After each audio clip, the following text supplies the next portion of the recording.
Selamat pagi, Assalamualaikum warahmatullahi wabarakatuh.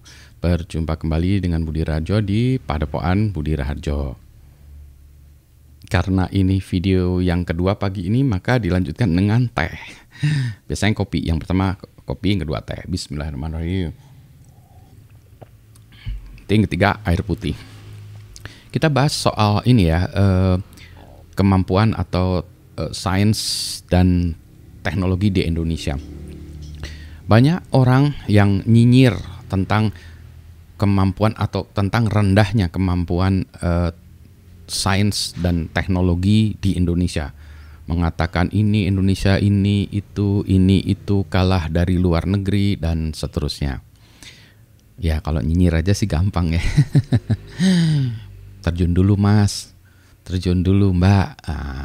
Ikutlah di dalam pendidikan di Indonesia, ikutlah dalam penelitian di Indonesia, baru bicara ngomong.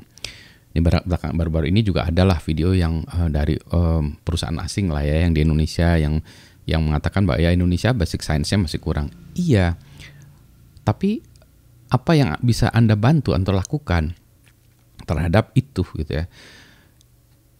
Sebagian besar, atau boleh saya katakan semua ya, perusahaan yang ada di Indonesia, perusahaan asing yang ada di Indonesia itu kurang memberikan kontribusi terhadap pengembangan sains dan teknologinya di Indonesia. Tentu saja key technologies dari mereka itu dianggap sebagai rahasia ya, tentu saja tidak perlu harus dibuang atau dibeberkan semua di Indonesia. Tapi kan kita tidak ingin hanya jadi pasar ya, tidak hanya jadi pasar, kita juga ingin juga terlibat dari itu, nggak harus semuanya, bagian kecil aja ya, sehingga kami juga bisa meningkatkan pemahaman teknologi dan sains di dalamnya.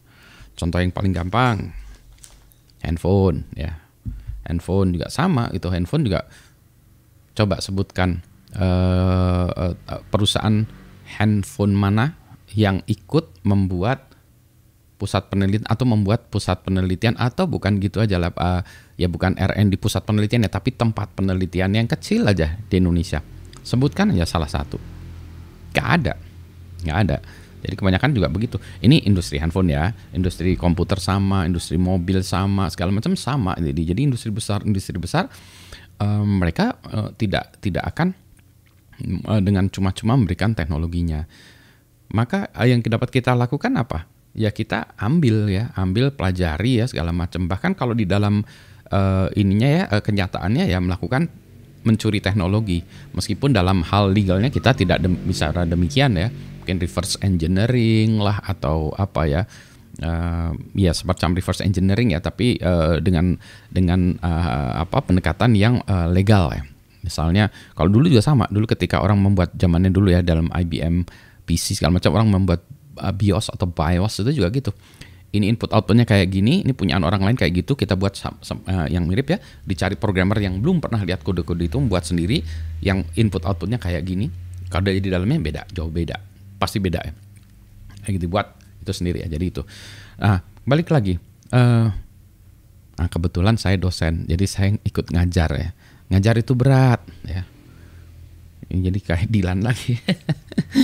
Ngajar itu berat, kamu bakalan tidak mampu, biar aku saja, gitu ya, biar kami saja. Ngajar tuh susah.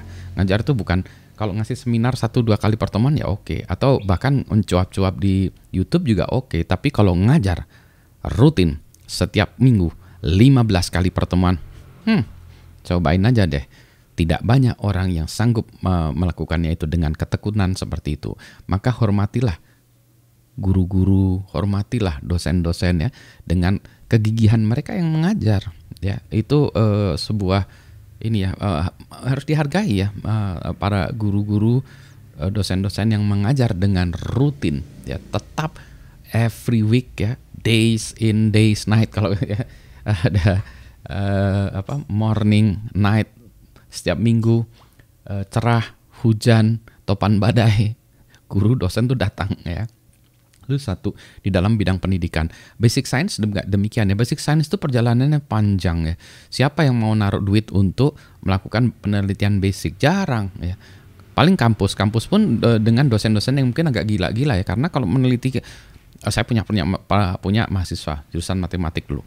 Tanya, kamu penelitiannya apa? ini Pak gitu. Oh bentuknya apa? Teorema Pak. Ada ininya nggak apa aplikasi ada aplikasi realnya nggak? Nggak ada Pak. Teorema. Nah yang kayak gitu perlu diteliti nggak?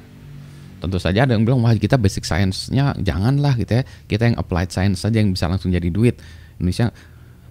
Masa Indonesia nggak mau terlibat yang hal-hal yang riset jangka panjang ya. Bidang-bidang riset jangka panjang tuh kayak matematik, astronomi, fisika, itu kan kimia, itu riset-riset yang basic-basic biologi ya, itu riset-riset jangka panjang yang basic namanya basic science ya.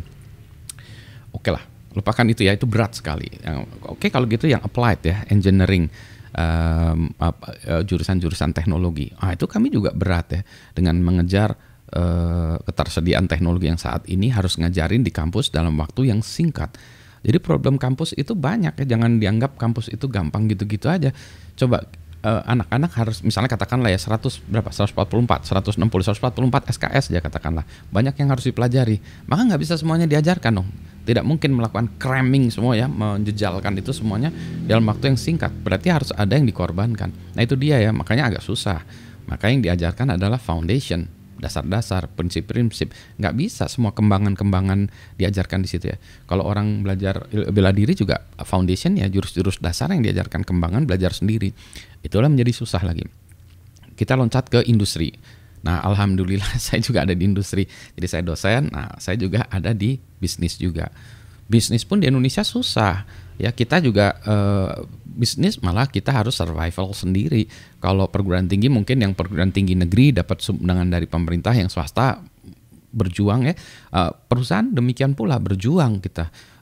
Harus bisa menghidupi karyawan segala macam ya, menghasilkan produk atau service ya, jasa yang harus kompetitif.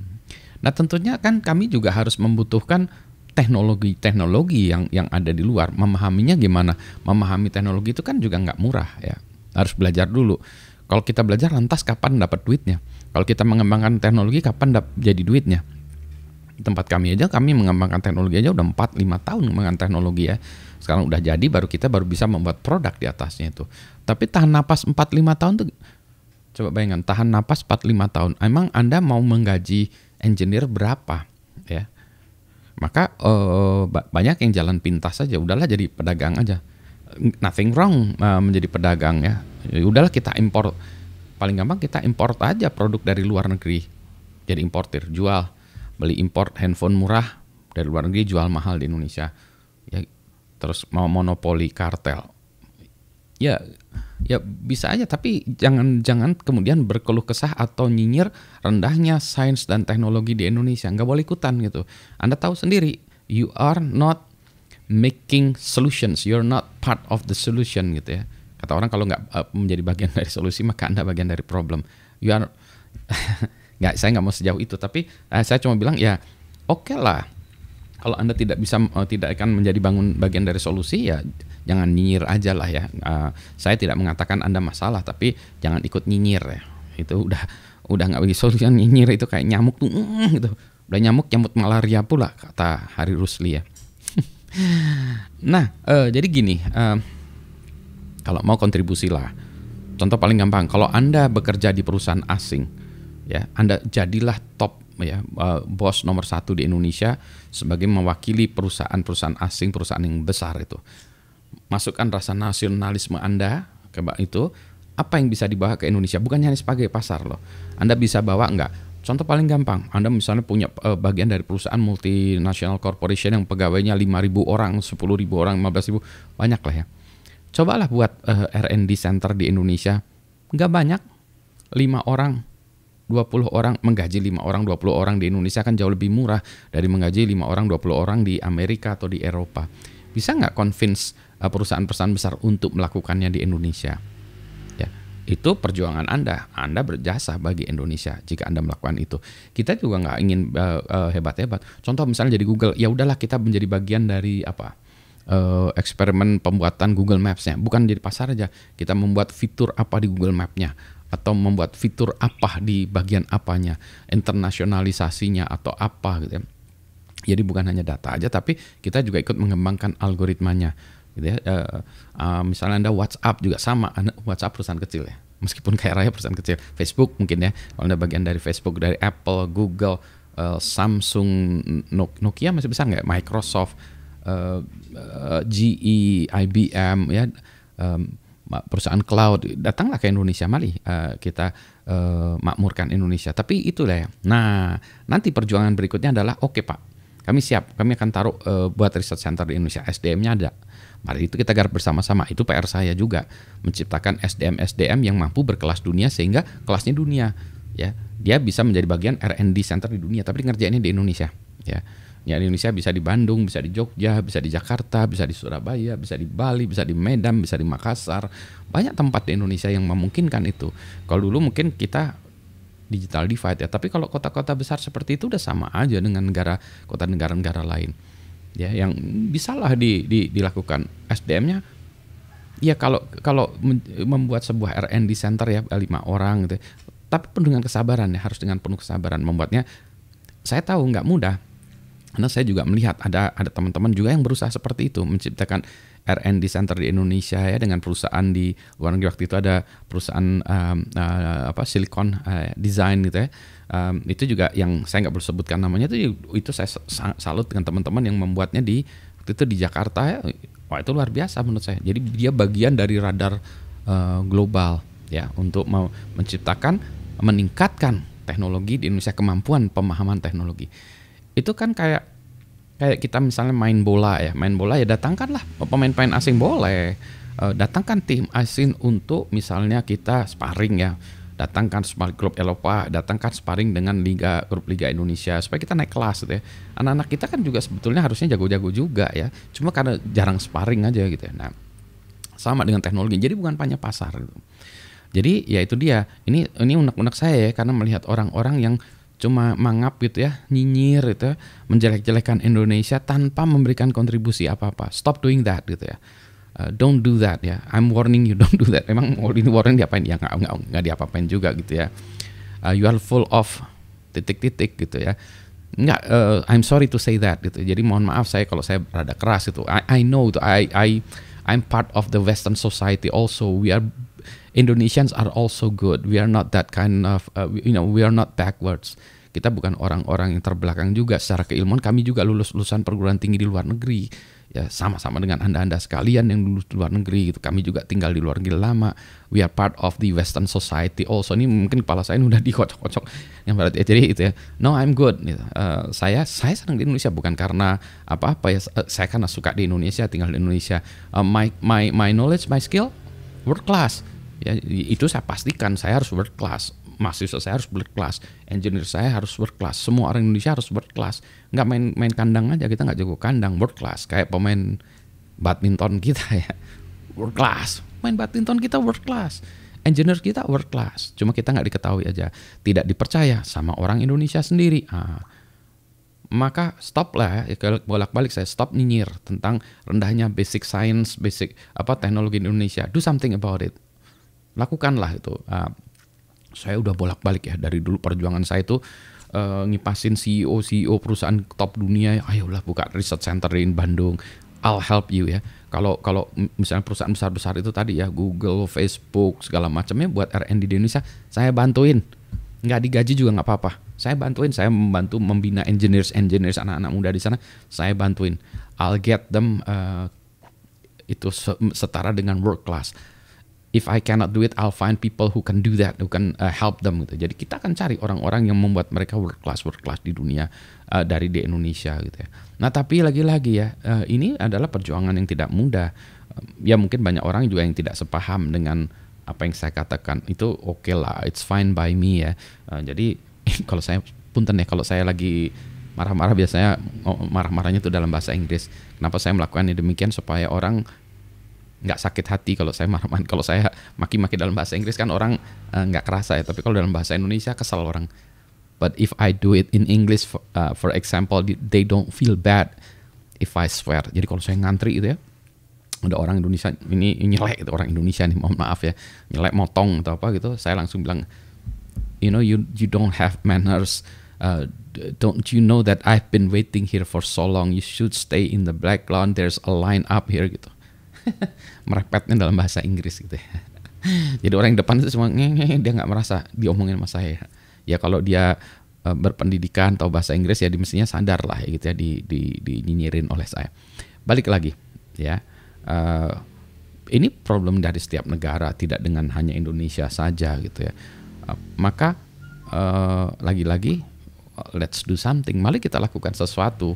Mari kita kembangkan ilmu. Mari kita kembangkan teknologi. Mari kita kembangkan kemampuan orang Indonesia.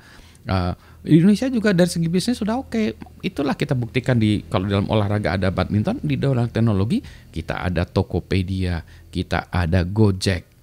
Contohlah 2 itu aja lah ya. Saya nggak usah yang lain-lainnya. Contoh 2 itu aja untuk menunjukkan bahwa hey, we can do it world class. Tokopedia salut, Gojek salut, ya. Meskipun saya nggak punya apa-apa di mereka, salut. Harus dihargai ya dengan kerja keras mereka. They develop their own technologies. Ya. Nah, nanti mungkin berkembangnya tentu saja menjadi sebuah perusahaan yang global, akan global ya. Tapi untuk menunjukkan bahwa itu dimulai dari Indonesia pun bisa, ya. Ya dari itu. Hardware gimana? Bisa juga lah. Kendaraan electric vehicle ya, bisa juga nggak? Bisa. Kenapa kita nggak bisa gitu ya? Begitu deh. Jadi sekali lagi, berhentilah nyinyir. Jangan mengecilkan orang Indonesia, jangan mengecilkan kemampuan Indonesia. Kami tahu, kami lengkap dengan kekurangan. Tapi bukan berarti kami hanya ngoceh-ngoceh aja. We are doing something to build this country. What are you doing? Gitu ya. Kesel amat. Jarang Pak Budi marah-marah ya. Ini marah-marahnya saya dengan video ya. Oke ya. Ini kalau tambah kopi mungkin marah-marahnya lebih kencang lagi. Ya baik. Selamat pagi. Assalamualaikum warahmatullahi wabarakatuh. Sehat semuanya ya.